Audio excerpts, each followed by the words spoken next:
All right, welcome back to the AM show. We are so excited. And listen, we're just going to jump right into it. And I need you folks to listen up, right? Every now and then we get a guest whose music doesn't just sound good, it feels good. I'm talking about a man who's been moving hearts across generations and across genres, from gospel to jazz to cinematic scores that hit you deep in your soul. He is a real one out of Bridgeport, Connecticut. A Hammond-endorsed, Steinway-certified, Grammy-level composer, arranger, and pianist whose mission goes beyond music. So his sound is ministry, his work is healing, and his passion has legacy written all over it. So please welcome to the AM show, the one and only James A. Norkawich. Come on now. Hey! Hey guys, how you doing? Good morning. How's it going? How you feeling today, James? I'm feeling good, and it's a pleasure to be here with you, and it's a pleasure to make music. It's Wednesday, and what day isn't good to make music? There you go.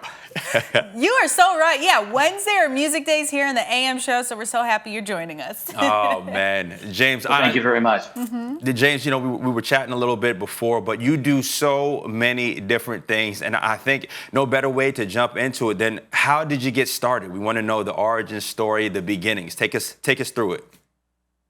I started at the age of 3, and I wanted to play. And mom and dad saw that, and were like, let's give it a shot. You know, if he's got something, he's got something.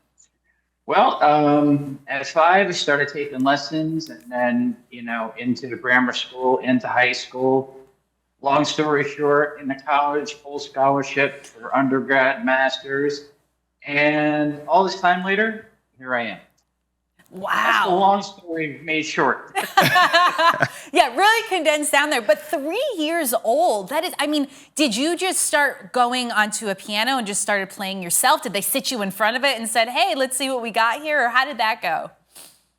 I remember for Christmas, my grandfather purchased one of those just toy organs. And I started making that ear to like Music Connection. And after that, you know, I am like a sponge. It doesn't matter what the genre of music, it doesn't matter what style, you know, what the groove is. To me, music is music. If it hits the heart, if it resonates, if it really just hits the core of who you are, I wanted to do it. And, you know, I just kept tendering my craft throughout the years. Meeting an extraordinary amount of people, taking from other people's backgrounds, other people's stories, as well as infusing that with my own story.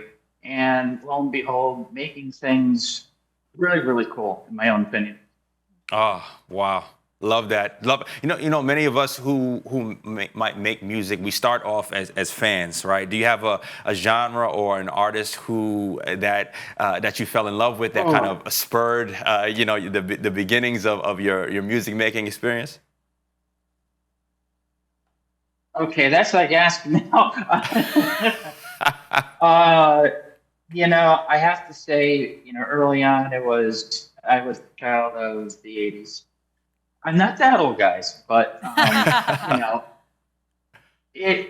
you know, you're a product of your environment. You're a product of, you know, what you listen to, but then also what you get exposed through education and through other people and what you hear. And when you have an open mind and an open heart, you know, I guess you could say it first started off in the church.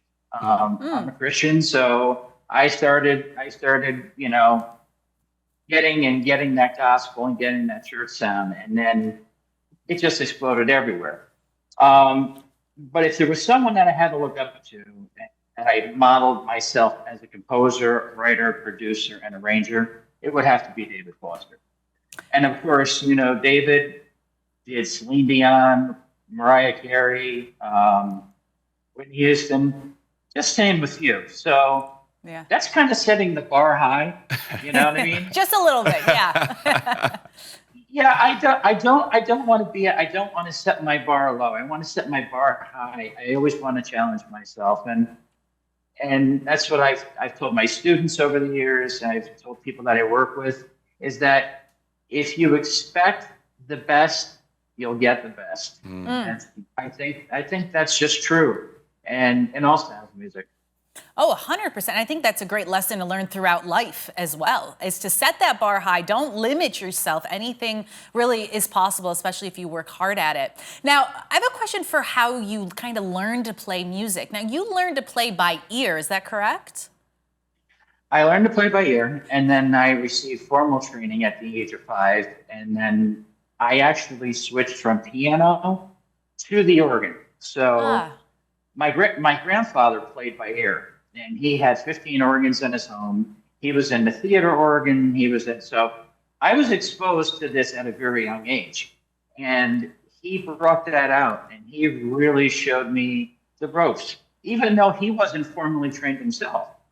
And it was just so exciting because the people that I got to meet and the styles and just how to do this, how to do that were all, I learned that at a very young age. So when I got to the collegiate level, I should say even high school, if I want to just tick back here, I was in a program for the arts.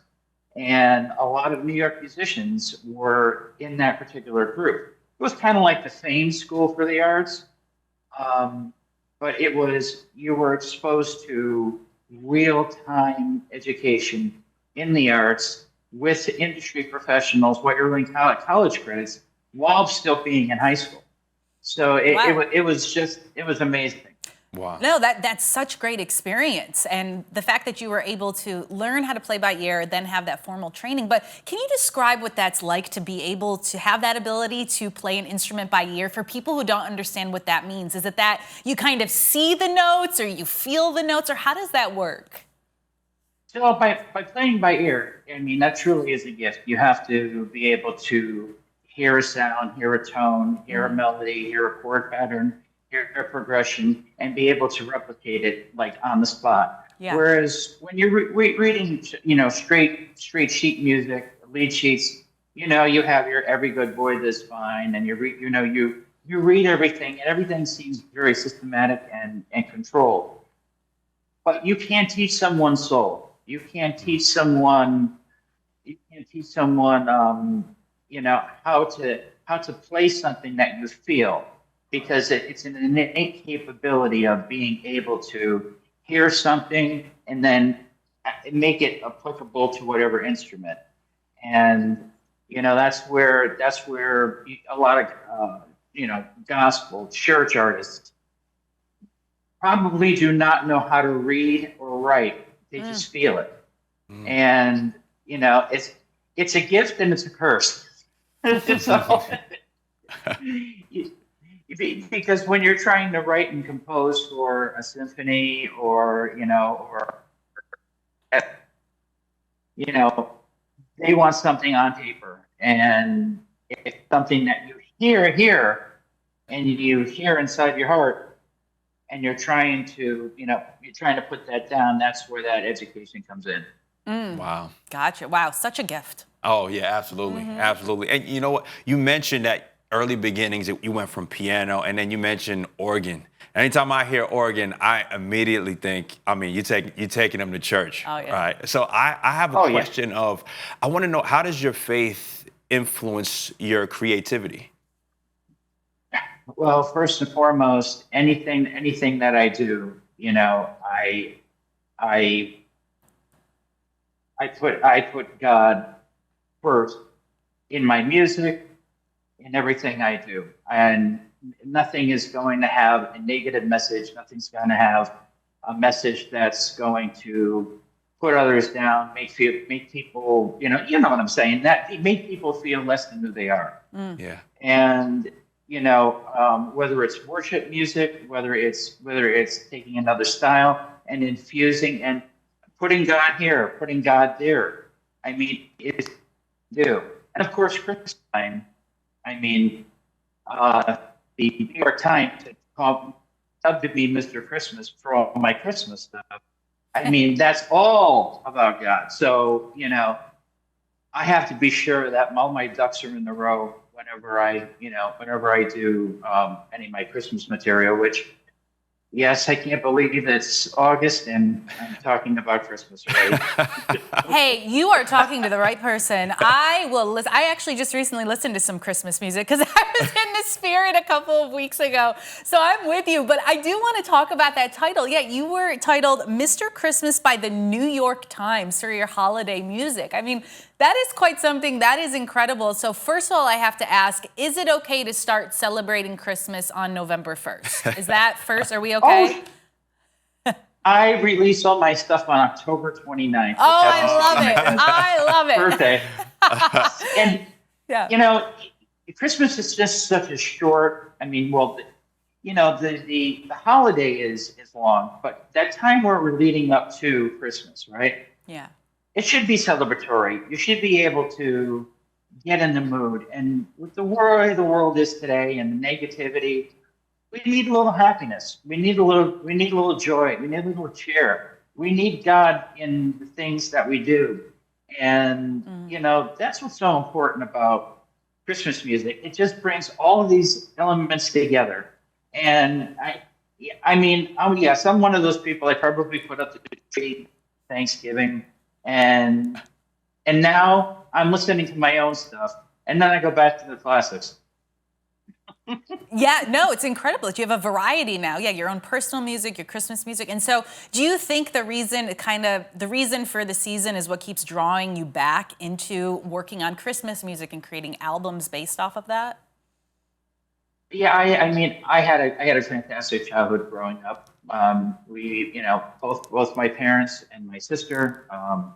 It was for us. I had nothing but the most fondest memories of Christmas, and you know, it doesn't matter what was under the tree. It's the reason for the season, and that's what truly in our home made our house to home. And I'm not that I'm quoting Luther Vandross, but a house is not a home if it doesn't if you don't have music playing, if you're not sharing in these memories, that life is short, Yeah. and you need to really take everything by the bootstraps, so to speak, and just like make it happen, and just that's what I try to. And as you see, I don't stay into one particular style. No. I'm all over the board, and I actually like it that way. It's you listen to the people, and you listen to people who are listening to you, and if that makes any sense, and then you try to find something in the interim period of what should I write? What should I put out? Like, when the first Christian album I did, for me, that was Lighthouse. And that was so very important to me. And it was as important to my dad, who passed in 2021. And that it was something that I needed to get out there. And up to like my latest release, why people are really shocked, it's a full Latin album, and they're like, "I didn't know you knew how to play Latin music," and I'm like, "Yeah." Yeah, you're versatile, very Yeah. versatile. But you brought up Lighthouse, and we actually have a clip of Lighthouse so people can hear that song. So let's play that, and we'll discuss it a little bit more. Great.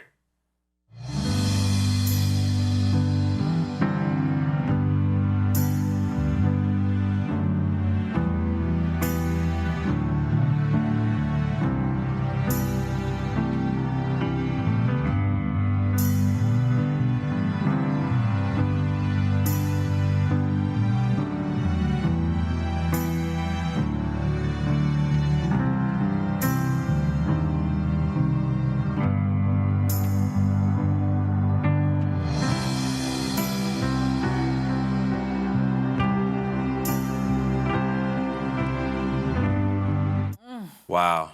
Wow. Beautiful. That is just amazing. James, I mean, so many questions we have about this, but I mean, the first one is, can you just speak to us about the inspiration behind this track? Sure. my dad actually, always collected lighthouses, and for years I never knew or understood why. And as I moving through my faith and my walk with God, it was like the lighthouse is the beacon of light, which all calls us home. So if you're out on the sea and you're lost, you look for the lighthouse because it will guide you home.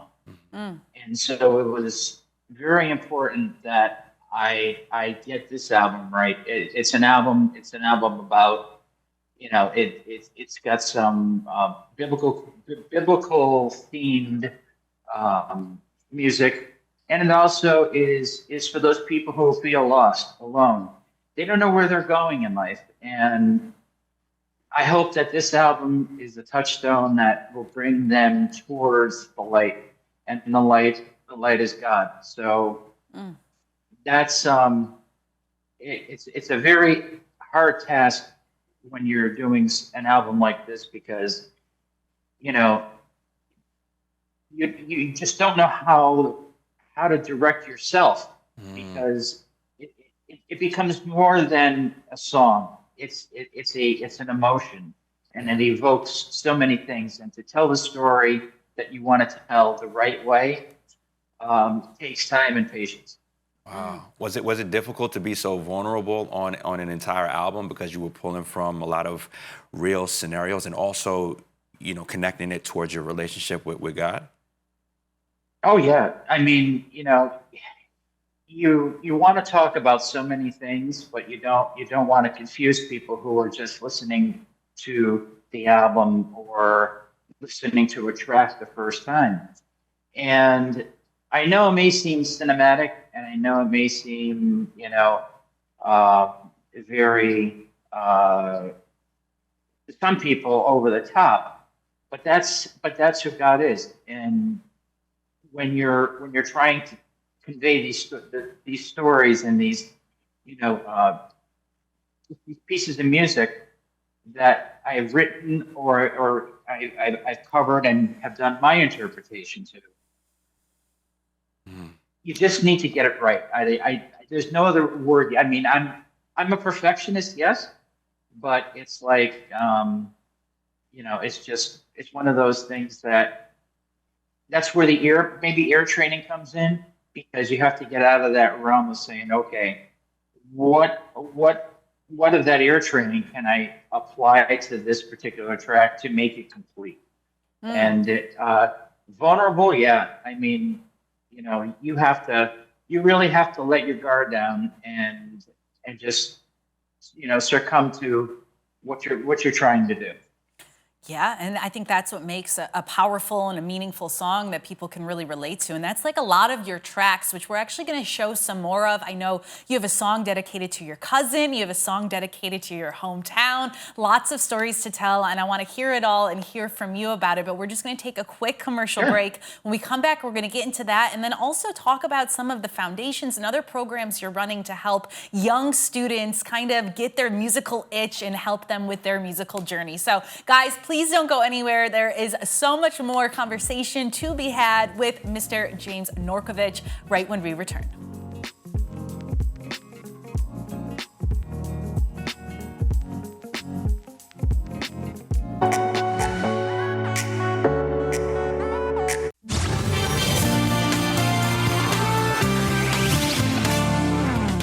Welcome back to the AM show. We have a special guest, a very special guest, James A. Norkawich in the building with us. We are so excited to be able to just chat with you about all of the things that you're involved in. Now, James, I speak to Nadine all the time. I'm New York born and bred, and I'm a diehard Knicks fan. Okay, I just want to let you know that. But for me, I think it.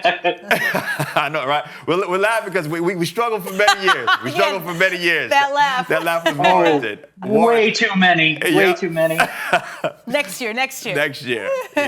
But I think it's something so special about being what I would call a hometown hero, and you are definitely that. You were born in Connecticut. Your studies were in Connecticut. Can you speak to us about what was it that had you, stay and focus your studies there because you grew up there? Speak to us about just being a hometown hero in Connecticut. I mean, I'm not going to lie. I applied to all the music schools in New York, Massachusetts. So, Berkeley, NYU, Juilliard, and, it was one of those things that back when I was looking at colleges, they had a lot to offer, and there were, each and every college had a different program. But I decided to kind of wait it out, and I really truly was blessed to have my professor from my high school program contact me and said, "Listen, the university I'm working with is currently they're trying to build their music program, and we'd like you to audition, and if you're accepted, you get a 4-year music scholarship." So lo and behold, I'm not going to lie, I didn't prepare. I just sight read Rachmaninoff right there, and they're like, "Yeah, we know who you are. Yeah, you're in." And wow. yeah, I listen. Anybody who is watching this, I wouldn't suggest doing that ever, because that could go so bad in so many ways, But seriously, it was great because you had the real world environment, and then you had your going to school at home, and you got to save a little money by still living at home, and also being part of your community and being part of the same church that you went to. So you had everything that you wanted and then some. And where I grew up is the largest city in Connecticut. We're an hour and a half away from the city. And it's funny because in addition to music, I've also been in broadcasting. So I've worked at Hot 97, Z100, CD 101.9, and it's crazy. It's, everything comes full circle. And, when you're in all these realms and doing all these things, that's what being at home for me was like. Just it enabled me to do all that. If I just had gone to, let's say the West Coast, I don't think I would have had that availability to do the things that I truly wanted to do. Yeah, no, that makes total sense because you understood the lay of the land. You had your connections. You are close to a big city. And clearly it was very meaningful for you because you spent about 15 years working on Hometown Homecoming, your project that was turned into an album. You also have a song titled the same. So tell us about what the feeling was like once you finally completed it, that it took 15 years, and a little bit about the song. I mean, it's my story. It's my family's story. My parents, my sister and I both grew up. It was telling the story of essentially our family and our town, and not that anything that I've done hasn't had that impact, but this is kind of like the core. Platform in which everything else is kind of like built around, and to pay homage to those places and things that I know and love, and everyone that I grew up with knows and loves. It's really cool. I mean, it's you have the chance to tell the story that no one else has told before, and where I grew up, don't get me wrong, we, like every major city, you have your ups and downs, and you have your good stories and bad stories, but it wasn't a really amazing place to grow up, and to be able to adapt that and put that into music, I'm just so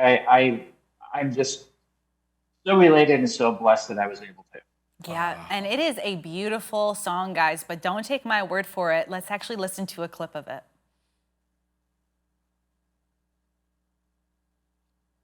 All right. Once we have the clip, we will play it. But I think it's also, while we're waiting for that clip to come on, I think it's even just the title itself. It's something that's so universal because everybody has a hometown. So a lot of people can relate to that. Even if they've never been to Bridgeport, Connecticut, they have their own town, whether big like New York City or small, an area in upstate New York where I'm from. Everybody can kind of think of, oh yeah, that group of friends I had. Oh yeah, when we used to, I don't know, go to the mall or to that pond or that lake, whatever it may be. So how important was that kind of message as well throughout the album and throughout the song in order to make it universally relatable?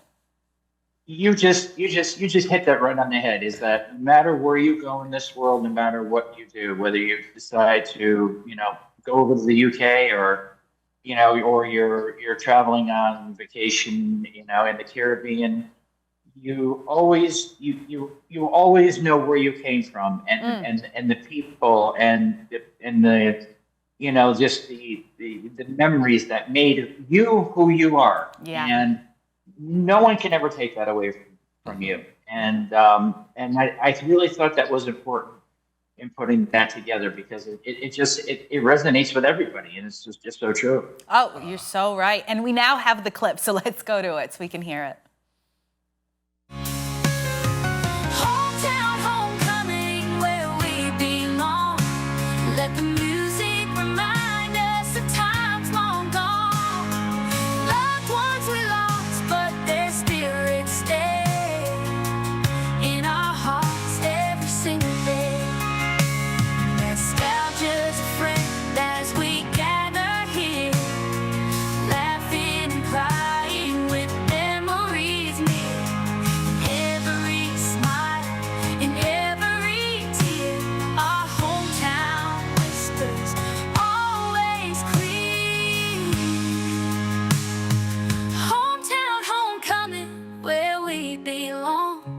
Let the music remind us of times long gone. Wow. That is listen, I'm gonna call it a banger, okay?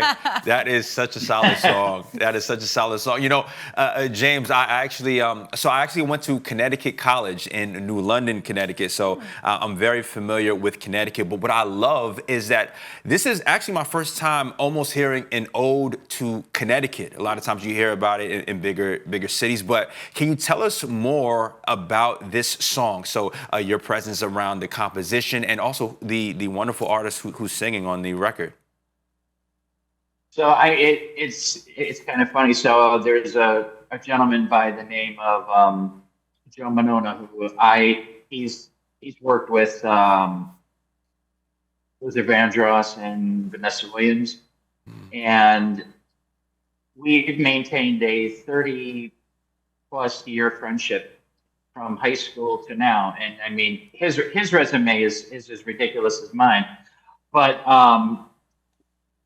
what's a big part about this song and the artists that came together is this particular project was initially going to be a one song kind of idea. And, you're right. No one has ever paid any of these. And we all know New York, but we've never actually heard anything about, Connecticut. And to highlight these memories and tell the story, because things with today with media and music, just everything gets so lost in translation. This invites people into your home, and and the same was with the process of recording. It was like everybody who decided to become part of this project, they also too have a close bond, a close tie with their hometown.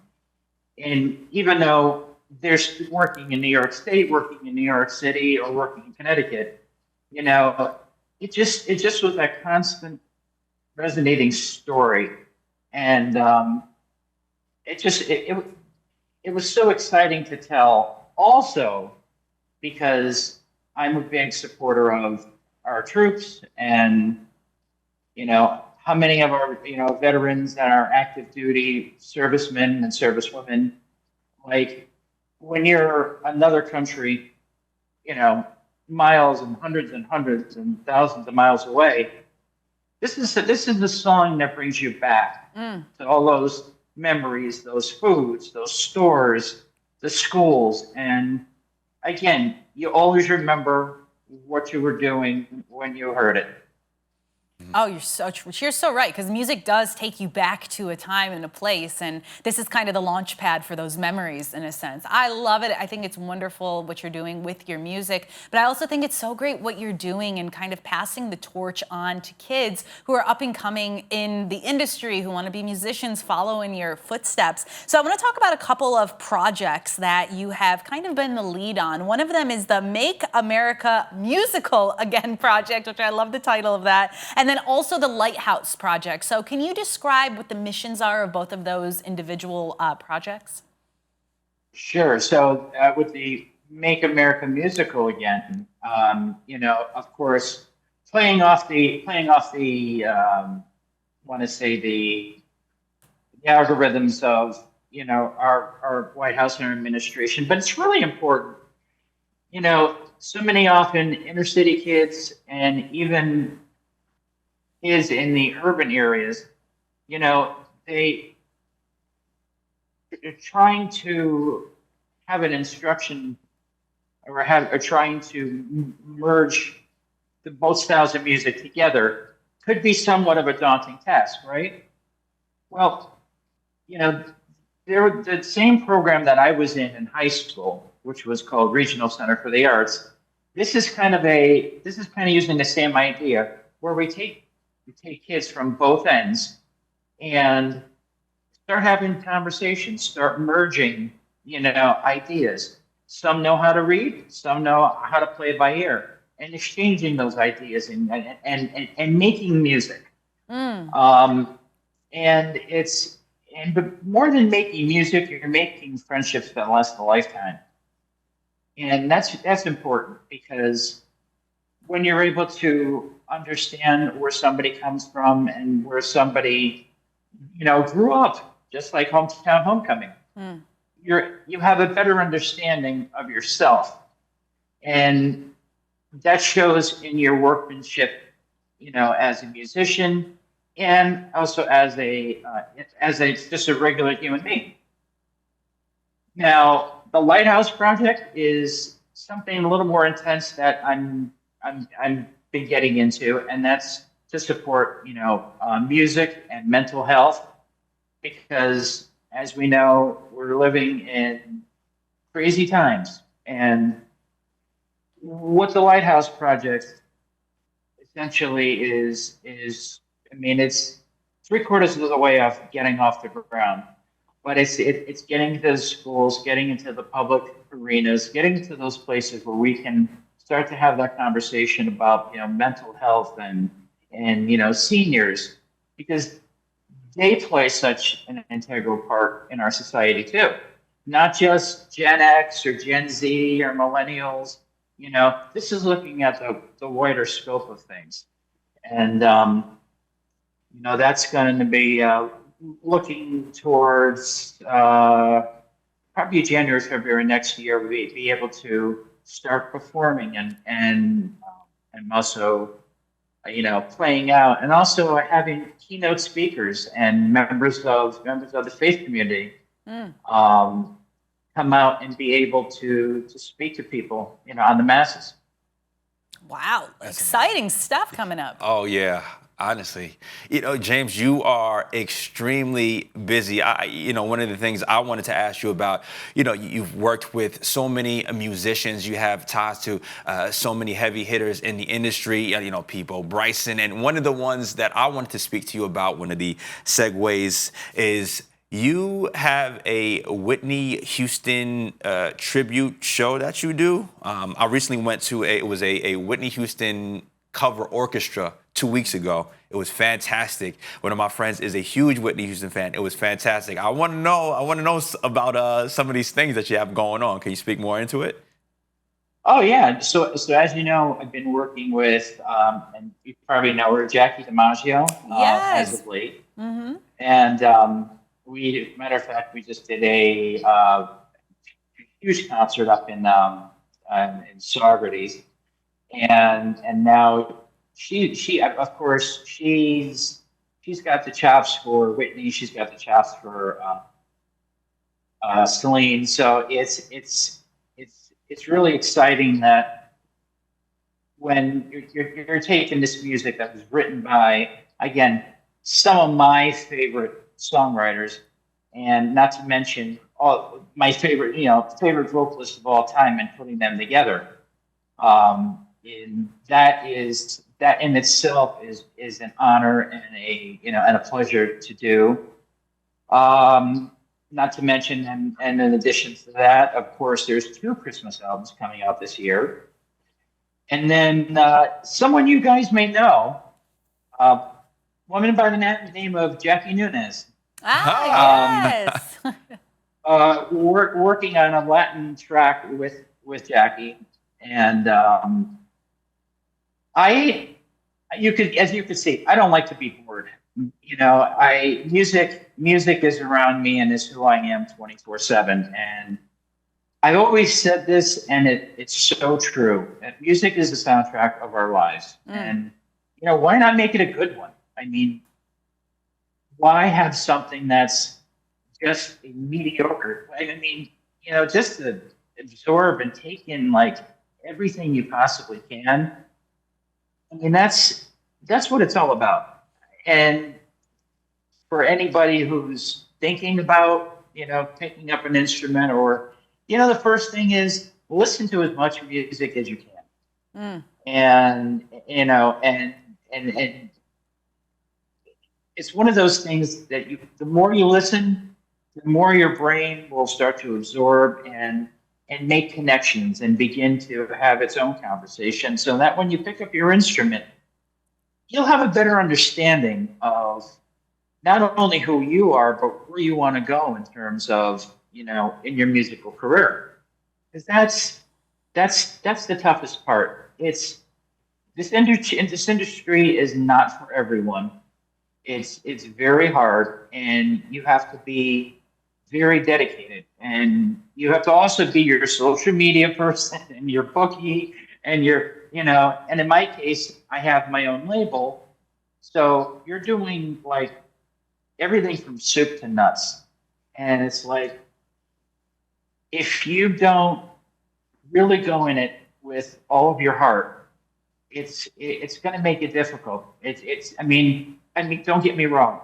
Everyone would love to be a Taylor Swift. Everyone would love to be a Olivia Rodrigo. Everyone would love to be Bruno Mars, but they too paid their dues, and they've done the wedding gigs, they've done the studio gigs, they've done all this stuff like I've done. And to get to this point, I mean, it really takes a lot of dedication, a lot of perseverance, and never give up. Never give up, because just when you think that this isn't going to happen, or that's not going to happen. I mean, God puts people in everybody in your life as He sees fit, and He has in mind. And from a year ago, I would say, I don't think that I would be doing some certain things this year if I hadn't done X the year before, and so on and so forth. So, never give up, and the thing is, for me, again, this is where it all comes back to my faith and my growing up.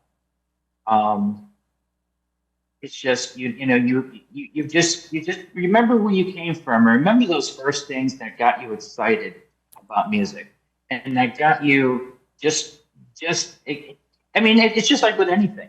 Why do people like cars? Why do people still like the Knicks? Yeah, see, why? No, that is some sound advice. It really is. Yeah, you have to keep finding the fun and the joy and that passion, right? Yeah, I mean, it's keeping that hope alive. That's why I'm still a Giants fan. So don't don't don't get mad. But no, really, seriously. I mean, it takes a lot of hard work, but it is a lot of fun. And Yeah. networking and working with people who are on the same platform and the same mission as you is just it's so welcoming when you are able to learn from others. And that's another thing. Keep an open mind. Hmm. So many people go, well, I grew up listening to this and I grew up listening to that. And if you're just gonna kind of shut everything off from there, how are you ever going to learn?